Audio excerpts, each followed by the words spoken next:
حاسد بھینسا۔ کسی جنگل میں ایک بندر رہتا تھا۔ وہ بہت اچھا رقص کرتا تھا۔ اسے پرندوں کی دلنشیں آوازوں پر رقص کرنا پسند تھا۔ شام کو جب پرندے اپنے آشیانوں میں واپس جاتے تب درختوں پہ چہکار مچتی اور بندر مست ہو کر ناچنا شروع کر دیتا۔ اس کا ناچ دیکھنے کے لیے جنگل کے سارے جانور جمع ہو جاتے۔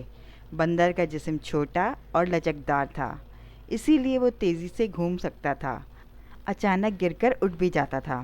جنگل کے تمام جانور بندر کے رقص کے دیوانے تھے اور اس کی دل کھول کر تعریف کرتے تھے۔ بھینسے کو یہ بات بالکل اچھی نہیں لگتی تھی کہ جنگل کے جانور اسے یعنی اتنے طاقتور اور شاندار جانور کو نظر انداز کر کے چھوٹے اور کمزور سے بندر کی تعریف کریں۔ بندر کا یہ اچھلنا کودنا، جسے جنگل کے جانور رقص کہتے تھے اور اس پر تعریفوں کے پل باندھتے تھے، اسے ایک آنکھ نہ بھاتا۔ بھینسا چاہتا تھا کہ لوگ اس کی تعریف کریں، مگر سوال یہ تھا کہ کیوں؟ اس میں ایسا کیا تھا جس کی تعریف کی جائے؟ ایک دن بھینسے نے سوچا، اگر وہ بھی ناچے تو سارے جانور اسے بھی سراہیں گے۔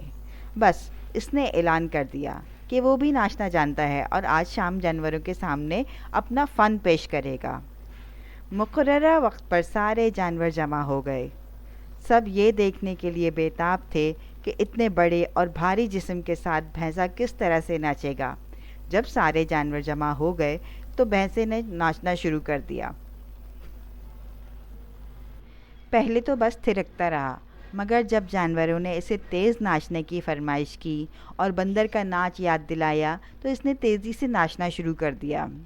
پھر کیا تھا، زمین دھمکنے لگی، جانوروں کے بچے سہم کر ماؤں کے سینے سے جا لگے۔ بھینسے نے ناچتے ناچتے اچانک اتنی تیزی سے گھومنے کی کوشش کی کہ توازن برقرار نہ رکھ سکا اور لڑکھڑا کر گر گیا۔ ایک ٹانگ ایسی مڑی کہ دوبارہ کھڑا ہونا مشکل ہو گیا۔ سبق: ہر کام ہر ایک نہیں کر سکتا، کام وہی کرنا چاہیے جو کرنا آتا ہو۔